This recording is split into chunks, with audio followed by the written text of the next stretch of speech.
Hey there folks, this is Josh, Stoney Ridge Farmer. Welcome back to another beautiful day here in the foothills of the Blue Ridge Mountains in North Carolina on the Stoney Ridge Farm. Today we're going to be working on fencing a little bit. We're going to show you how we attach our tornado wire to our posts. We're going to talk a little bit about the type of fencing we're using, which is good for sheep, cattle, and goats, and or horses, all sorts. It's a multi-purpose fence here. We're going to talk about the shortage of wooden posts that are available right now, and we're also going to compare these two critters, this pigtail type post and this type post from Stoney. So we're going to talk a little bit about these two posts. We're going to talk about our fencing system. We're going to tell you how we trained our cows to the hot wire. So our cows are on hot wire right now. In other words, we've segmented off part of our pasture and we're beginning our intensive grazing program here on the Stoney Ridge Farm. It's a super exciting day. This is the first 24 hours with the cows on the hot wire, and they've already learned, don't touch the hot wire. This is where I can eat and this is where I can't go. It's cool. Let's have some fun today, and we're going to learn a little bit about fencing here on the farm, give you guys some awesome ideas for yourself. All right? Woo!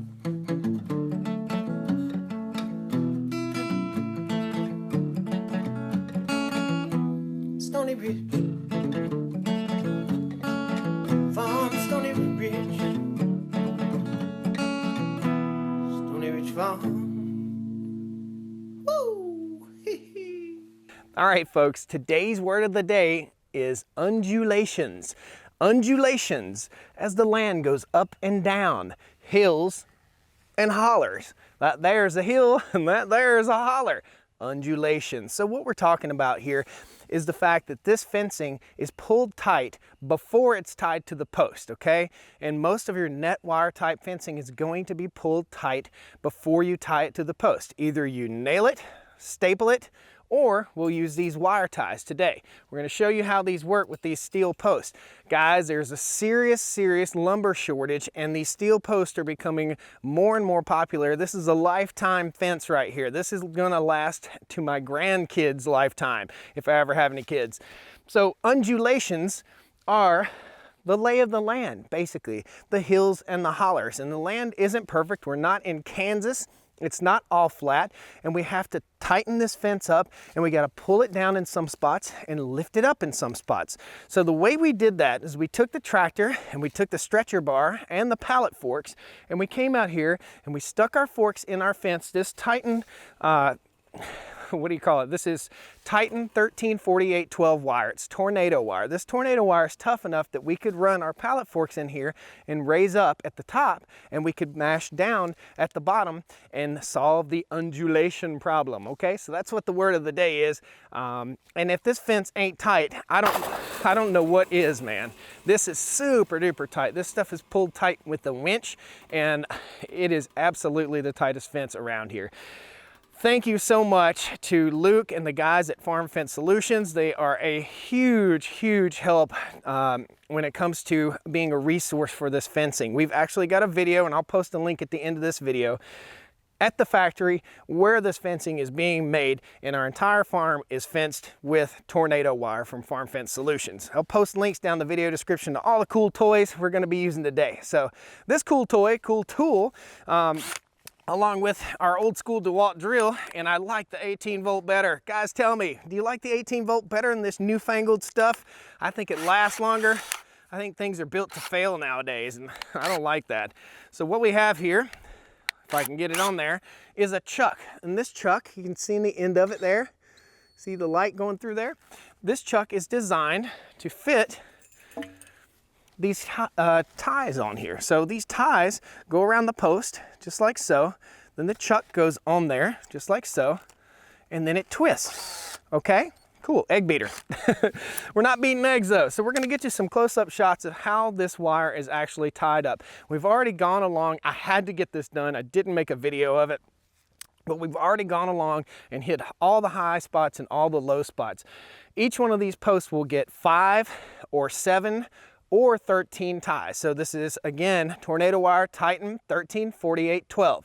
13 line wires, 48 inches high with 12-inch stay spacing. Stays are the uprights, line wires are the horizontal wires, okay? And 48 inches high. If you're in a metric system world, there's some metric numbers that I don't know. So let's get down here and we're going to show you guys exactly how this is done. Stick around to the end because we're going to talk about how we train the cows and what type of posts that we're using. These posts are right here. These are from Stoney. Awesome, awesome post. And this type of post. So we use two different types of posts. We're testing things out. We're doing it on our farm first so you can figure out what works best for your farm so you can save the money that you need to save when you are raising your livestock. That's cool. So here's how we go. This little wrap goes right around this post, just like so. And I'll show you on the other side. Here's how the post tie goes around. So it has to overlap this line wire. Just overlaps right here. Okay, you can see we're kind of close to a knot. That's okay. We're going to pinch it together right here, and we're going to put on our drill chuck. So give her a pinch, like so. There we go. Got the coffee shakes today. Find the sweet spot, get it on there, and give her a twist. Okay, this is designed to twist this off, this piece right here off, and break it. So it turns, it twists, and it breaks the tips off. And those tips are probably, about a ½ inch long, something like that. They fall down on the ground right here. They'll be down in the earth, or we can break them off if they don't twist, just like that. They don't twist off. That's what we're getting rid of. And we'll drop that right in the post, or we'll put it in the trash. Okay, we're gonna show you again. We're gonna show you a couple of them. We're gonna go around, just like so, pinch it, pinch together, get our drill chuck on there, and find the sweet spot, just like so. This works so much better with two people, just like that, okay? See that little tip? Got a little piece there. Get rid of that guy. This one's ready. We're gonna go down and do this next one right here. I don't recommend that you put these on the ground ever. We hang them in the top of the post until we need them. So again, we'll go right around that. And this is how this whole fencing system works, okay guys? So if you're considering using steel posts, these are awesome ties. And the only place I think you can get them is Farm Fence Solutions. So that's it, all the way down, okay? So 1, 2, 3, there's 13 line wires. Some posts get 13, some posts get 5. The low stress posts get 5. The posts that are pulling the most get 13 on every line wire. Again, so last one, just like that. And this isn't a post that has a whole lot of stress on it, but you got to think about this. So the posts that have the least amount of stress, in other words, the posts that are right at the level that they need to be, they're only going to get 5 ties on 13 strands. The posts that, there we go, the posts that are in a high stress area, meaning a high traffic area for the cows, or a high stress area that's pulling up or pushing down on the post, they're going to get a full 13 ties, okay? And again, if it ain't tight, it ain't right. And that there is some tight fence. Awesome. Let's go show you how we segmented off our pastures to start our rotational intensive grazing program. Guys, this is Butthead. Butthead is my number 3 cow. Number 3 is called Butthead because every time I go to rub her on her top of her head, she tries to butt me away. So Butthead's baby is Cody. Cody is out here somewhere. That little guy right there. He's our little bull calf. Cool. We have some cows about ready to pop right now, and you can hear that wonderful noise right now. These cows are eating some good green grass, some good green forage, and this is all stockpile forage that we have here for our cows from the winter, leftover from the winter. So we're in March right now, and the cows have plenty to eat, and I'm not having to feed them hay because of that one thing, that little piece of wire. That little piece of wire, string, poly braid is what it's called. I'll post links in the video description. That little piece of wire and that strand of fence right there is what's keeping these cows eating over here and not over here. And we're going to move these cows into 3 different sections of this pasture. 1, 2 on the top side, and then 1 down in the holler, the undulating holler. So let's talk about how we trained the cows to the hot wire yesterday. So it's all about simplicity, guys. You see the cows coming over here, they're always super duper curious. That's how they're so easy to train to this hot wire right here. Those guys know, and the first thing, and I hate to say this, but the first thing they'll do is kind of get their head underneath and they'll get a little dip, a little tap from the hot wire. This hot wire isn't gonna knock you flat on your butt. We're using the IntelliShock 120 I'll post links down there to that. And we're also using either these pigtail type or these type of step-in posts. And these are step-in posts. Basically, you just step in right here, and that's got a really strong grip. These are the good ones, guys. These are the no joke, strain right, good post, okay? You can't just get these anywhere. These are the good ones. Now, we could run several strands if we had goats or something like that. These are designed to hang the strands of poly wire or poly braid in different areas, but all we have is just the very top. And if you see, just going along right here, the fence line's just a little bit crooked.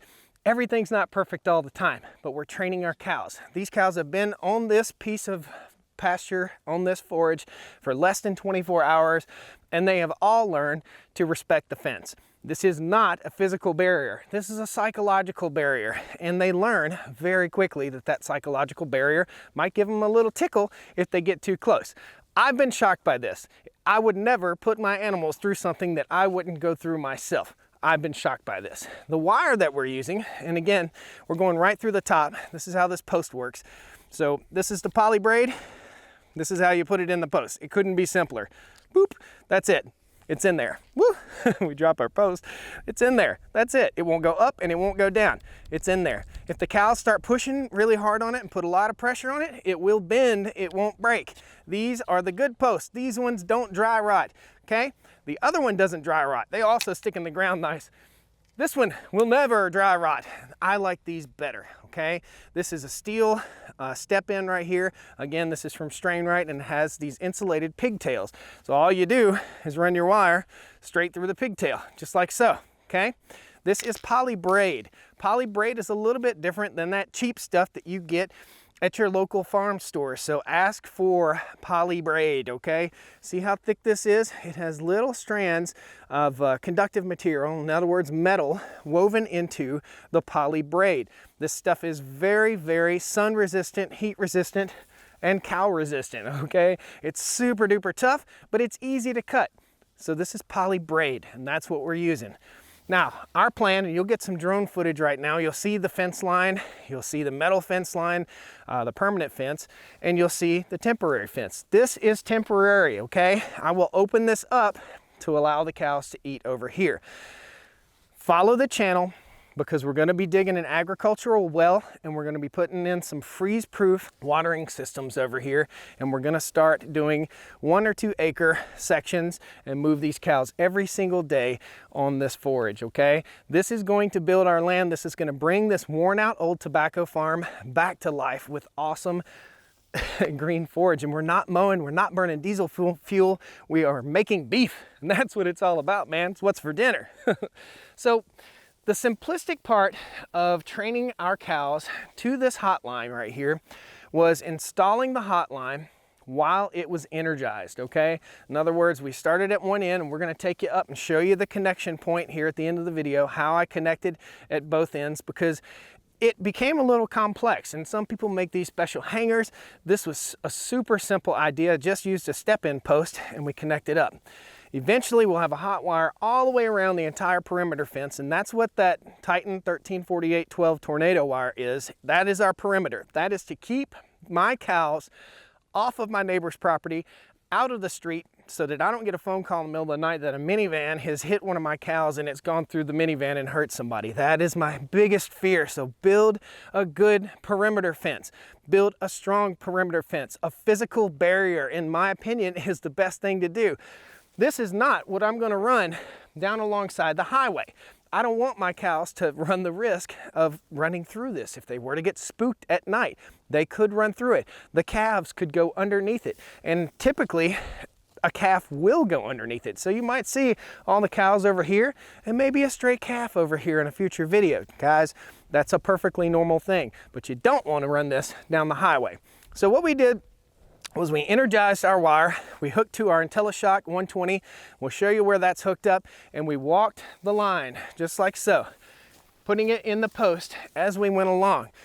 As the cows are so curious, the first thing they did was go straight to the post and straight to the line, and they tapped that line and they learned right away, respect it, don't touch it, but I can get close to it, I just can't touch it. That's it. They've already learned it. You see them. They're right here, right beside me. So that's what we did. Let's go down and show you how our attachment point is attached down here where the fence charger is. And we're using all solar. None of this is, all this is like off grid, I guess. It's all battery powered, solar powered, and we have our solar panels facing in a specific direction. Everything is specifically done the right way so that we don't have any problems. So let's go show you one end and then we'll go show you the other end. Guys, we're cruising around on the Honda Foreman 500 right here. This is all you need for your farm. You don't need to go out there and spend $16,000 or $20,000 on a utility vehicle unless you just want it, okay? If you've got a tractor and a couple four-wheelers, man, you can get away with a whole lot less expensive setup. Let's go down here and we'll show you how this is all connected up. Everything you see here is here for a reason. I am right now shading our solar panel, but this is a solar panel on the IntelliShock 120. That's what this critter is right here. It has 2 batteries in it. It is from Premier One, okay guys? This is facing southward, okay? We want that south-facing sun so we get the maximum amount of sunlight to charge these 2 batteries that are in the IntelliShock 120. This is just clamped on with these alligator clips, okay? Just these alligator clips clamp right onto there, and they also clamp on to the ground. And I have it grounded actually to the fence post right here. So we've got it clamped right onto the ground. And this little critter right here is how we have it attached. We've got it attached just to a chain. So you see that guy? That's for the hot side, and that's for the cold side. So if you were hooking on to a fence that was already energized, you would hook it onto here, okay? And that would energize your line. If you're hooking to a cold side, you don't want to, if I hook this to the ground, it would just go bap, bap, bap. If I hook it right here, it just holds it in place. So that's how it all works. Let's stick this guy back on here. Had to get a little creative on this, okay? Kind of got to think outside the box sometimes when you're doing this farming thing. That's how we're all hooked up on this end. We're gonna roll over to the other end of the fence. It's so super simple, guys. Again, super simple, but if you don't turn on your hot wire, your cows are not gonna respect it. I promise you. They'll use it as a scratching post. And this will never, ever work for goats, okay? So don't even think about trying to hold your goats in with 1 strand of poly braid. It won't work. It won't work with 5 strands of poly braid. I'm telling you, you need a physical barrier. If you can chuck a cup of water through your fence, a goat can get into it or get out of it. All right, man. Again, that ATV is a blessing here on the farm. Let me show you guys how we hooked up right here. And it's really, really simple. Just kind of, sometimes we overcomplicate things in our head. All I did was take one of these pigtail step-in posts right here, and I put it right through the fence and stepped it in on this side. And I'm gonna get shocked here in a second. But you can see right there is the pigtail, and it's just stepped in and it's leaning through right here. So this is totally insulated and it's just tied off right there with a slip knot. Very, very simple. And I can hear it tick, tick. Yeah, I can hear it right here. So it's good. That's what works, guys. This whole system works. It's all awesome. It all works. And to my knowledge, I don't know of anyone else who has explained how to train your cows to a hot wire anywhere on YouTube before. I have never experienced it at all. So this is what we're doing. Now, hopefully later on in the year, we'll have a waterer there, a waterer there, and a waterer there, and we'll be able to segment this off instead of into 5-acre paddocks into 1-acre paddocks or half-acre paddocks. Intensively mob grazing so the cows eat everything, not just the sweet stuff, not just the best. So in other words, they're down there looking for clover, looking for green grass. We want them to eat everything, and that's how we do it. Cool, guys? Thanks a lot for joining me here on the Stoney Ridge Farm. Please pound that like button, jump in, subscribe to the channel. I'd love to have you back. You can actually see way down there, glistening in the sun. It's a solar panel.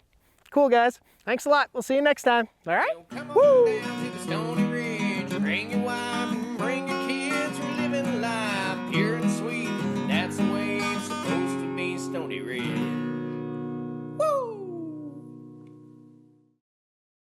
Sectioned off, blah, blah, blah, blah, blah. Yeah, where's Susie cow? There's Susie. Hey, Susie cow. Susie says, I ain't getting nowhere near. Butthead is fearless.